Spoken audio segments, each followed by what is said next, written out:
Salut les amis, j'espère que vous allez bien. On se retrouve pour une nouvelle vidéo sur l'univers de Boruto et aujourd'hui on va analyser le chapitre 68 de Boruto qui est sorti cette semaine, un chapitre qui se nomme Régénérescence et Destin et sincèrement le chapitre est plutôt bon en globalité même si c'est calme au début puisque eh bien on rentre de cette post-guerre entre Code, Naruto, Shikamaru, Kawaki et Boruto et tous les événements qui s'est passé pendant l'arc Code entre guillemets et on a une fin de chapitre explosif. Pourquoi? Parce que tout était calculé par un seul personnage, Shikamaru, qui est pour moi vraiment l'Hokage de l'ombre réellement et plus ça avance dans Boruto et plus il a de l'importance et je kiffe réellement et ce qui est cool c'est que on amorce tout de suite quelque chose d'impactant en ce fin de chapitre et on n'a pas le temps de se reposer et ça c'est ultra bon puisque le destin de Boruto et de Kawaki avance progressivement mais super rapidement. En fait ce début de chapitre est assez brouillon sur l'avenir de Konoha et c'est là où je kiffe parce que t'as les dirigeants de Konoha, ceux qui sont plus âgés qui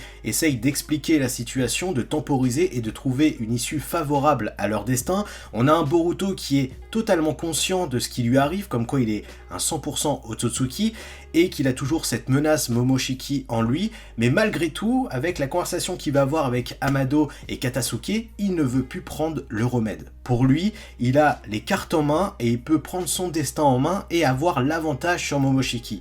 Et c'est là où c'est cool, pourquoi? Parce que ça nous amène sur cette question. Est-ce que Boruto est assez puissant, a une certaine volonté assez forte pour contrecarrer l'esprit vengeur de Momoshiki? Parce que, comme je vous l'avais dit dans la review précédente, le fait que Momoshiki sauve Boruto, c'est en partie déjà pour sa pomme, parce que c'était soit il le faisait, soit il disparaissait, et c'est bien accentué dans ce chapitre, mais c'est surtout qu'il a une autre idée derrière. Il veut voir le cheminement du destin de Boruto, et voir tout ce monde autour de Boruto se détruire. Ce qu'il a déjà dit, ce qu'il a annoncé par rapport à sa prophétie. Alors oui, c'est cool de voir Boruto vouloir prendre son destin en main et être conscient du danger qu'il apporte au monde shinobi, mais est-ce qu'il a réellement les cartes? Est-ce que c'est pas Momoshiki qui le manipule? Parce que ce remède, même si c'était un placebo d'après les dires de Momoshiki, on voit qu'il y a eu quand même quelque chose qui a changé dans la personnalité de Boruto et même dans son corps, avec cette renaissance qu'il a eue grâce à Momoshiki. Eh bien peut-être que Momoshiki l'a forcé à aller vers cette direction. Pourquoi? Parce que peut-être que le remède n'était pas du tout placebo et bloquait peut-être quelque chose en Momoshiki par rapport à la prise de conscience par rapport à Boruto. Pourquoi? Parce que, eh bien vous le savez, à chaque fois que Boruto avait très peu de chakra, on avait Momoshiki qui pouvait prendre l'ascendant sur l'esprit de Boruto et donc eh bien manipuler le corps de Boruto et faire des actions par rapport à cela. Malgré tout, dans l'arc Code, on a vu eh bien, ce Boruto eh bien, aller puiser cette force de Momoshiki à un niveau qu'on n'avait pas encore vu dans l'œuvre Boruto, mais eh bien, on a eu quand même Momoshiki qui a dû intervenir et sauver Boruto. Donc pour moi, eh bien, tous ces pions qui sont en train de se mettre dans l'esprit de Boruto sont peut-être floutés et peut-être que cette décision de ne plus prendre le remède eh bien, est une mauvaise décision de la part de Boruto. Et en soi, Boruto se sent sauvé, pourquoi? Parce qu'il le sait, c'est dit par rapport à Momoshiki et même maintenant confirmé par Amado et Katasuke, Momoshiki ne peut plus renaître dans le corps de Boruto. Donc on a un Momoshiki qui est bloqué temporairement, parce que je pense qu'il a vraiment un plan par rapport à ceci, et Boruto se sent entre guillemets sauvé de ceci, et donc veut jouer cette carte pour puiser la puissance de Momoshiki, puisqu'il sait très bien que si lui il meurt, Momoshiki meurt aussi, et Momoshiki ne veut pas mourir. Donc on aurait cette soumission qui pourrait se faire de la part de Momoshiki envers Boruto pour lui prêter sa puissance. Et si c'est le cas, eh bien c'est vraiment un coup de bluff de la part de Momoshiki. Et c'est clairement dit dans ce chapitre, c'était le choix du moins pire, entre la peste et le choléra. Certes, Momoshiki ne peut plus se réincarner en Boruto, mais Boruto maintenant est à 100% à Otsutsuki, donc le sacrifice parfait pour Joby. Et tout s'accélère là dans ce chapitre 68, pourquoi? Puisque eh bien, Code veut enlever son limitateur, va partir à la rencontre d'Amado pour le faire, et donc assouvir ce désir de puissance et par rapport à son plan ultime de sacrifier Boruto à Joby. Mais il a un petit peu une épine dans son pied, et cette épine est Eida. Eida, même si elle est alliée à Code Pour l'instant, est-ce qu'elle le sera toujours? Car en vue des précédents événements, eh bien Ada a été un petit peu contrariée du comportement de Code et de cette prise d'initiative qui a peut-être coûté la vie à Boruto, et donc elle sait très bien que si Boruto était réellement mort, eh bien Code n'aurait pu jamais donner Kawaki à Ada. Il doit lui servir sur un plateau d'argent, et c'est même pas dit que Code va réussir eh bien, à planifier ceci, c'est-à-dire est-ce que Code va être en mesure de pouvoir analyser Kawaki et donner Kawaki à Ada, puisqu'il faut que Kawaki accepte cette situation et ce destin.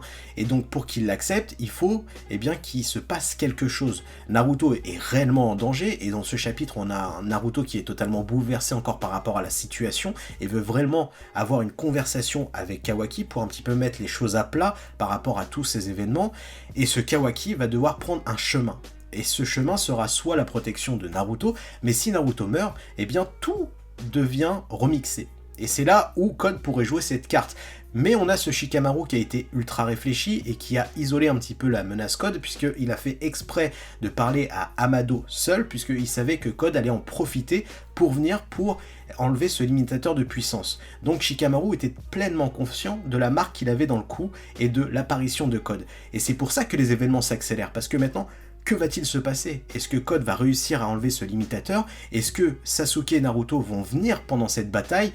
Et est-ce que l'un des deux ne va pas mourir pendant cet affrontement Ada, Code et le nouveau cyborg de Konoha, Delta? Et je pense sincèrement qu'on va arriver dans un triangle. Un triangle, pourquoi? Parce qu'on va avoir un Code qui va être bloqué, Ada qui pop à Konoha pour essayer de forcer Amado d'enlever le limitateur à Code, mais malgré tout, je pense pas que Amado va flancher, et c'est là où Code va faire quelque chose de irréfléchi. En tout cas, irréfléchi par rapport à son alliance avec Ada et Daimon. Pourquoi? Parce qu'il sait l'importance de Kawaki pour Ada. Et pour moi, pour libérer sa puissance et forcer tout le monde à le faire, eh bien c'est Kawaki. Pourquoi? Parce que, on le voit encore dans ce chapitre, Amado, il a quelque chose envers Kawaki et le Kama de Kawaki. Donc si Code prend en otage Kawaki qui est encore blessé sur un lit d'hôpital et qui force tout le monde eh bien, par rapport à cette situation, c'est-à-dire enlever Kawaki et le menacer de le tuer en direct, eh bien ça pourrait forcer la situation et donc forcer Amado à libérer le limitateur à Code. Et si c'est le cas, on aurait un Code tout seul, Ada et Daimon qui devraient prendre un chemin différent et Amado qui aura brisé eh bien, ce limitateur à Code, et donc on a tout qui s'accélère, un Code qui est surpuissant, et il faudra trouver une solution pour le contrecarrer. Et sincèrement, je trouve ces derniers événements ultra intéressants. On arrive dans un pic ultra cool de l'univers de Boruto, tout s'accélère, on va voir ce Code qui va libérer sa puissance, etc. Donc on va rentrer dans un arc ultra dangereux, on va devoir avoir une synergie entre Kawaki et Boruto et leur Kama, leur résonance, pour pouvoir essayer de contrecarrer le plan de Code, et donc que va-t-il se passer? On sait que les Otsutsuki ont ce pouvoir d'absorption. Et pour moi, il n'est pas impossible, et c'est pour ça que Kawaki pourrait flancher, que Kawaki absorbe Code à l'avenir. Et si c'est le cas, on aurait un Code qui ne serait plus existant dans l'histoire de Boruto, mais qui permettrait encore un boost de puissance phénoménal au personnage de Kawaki, et ce qui peut-être nous amènerait à l'épisode 1 de Boruto, où on a un Code qui n'est plus là, mais un Kawaki qui est à la fois Code et Kawaki, et un Boruto qui essaye de rénover, de restaurer le monde shinobi. Donc la fin de l'histoire serait peut-être que Boruto serait obligé d'absorber Kawaki, donc son frère, pour éradiquer la menace Otsutsuki. Enfin voilà tout ce que je pouvais dire sur ce chapitre 68 de Boruto qui était ultra intéressant. Je pense que dans les prochains événements, on va arriver dans du dur, très dur de Boruto, avec les choses noires qui vont arriver, c'est-à-dire on va voir la vraie descente aux enfers de Boruto et cette destruction du monde shinobi. On est vraiment très proche de l'ellipse, je pense sincèrement, mais avant tout, à voir comment ça va se matcher entre Code, Ada, Daimon, Naruto, Sasuke, etc.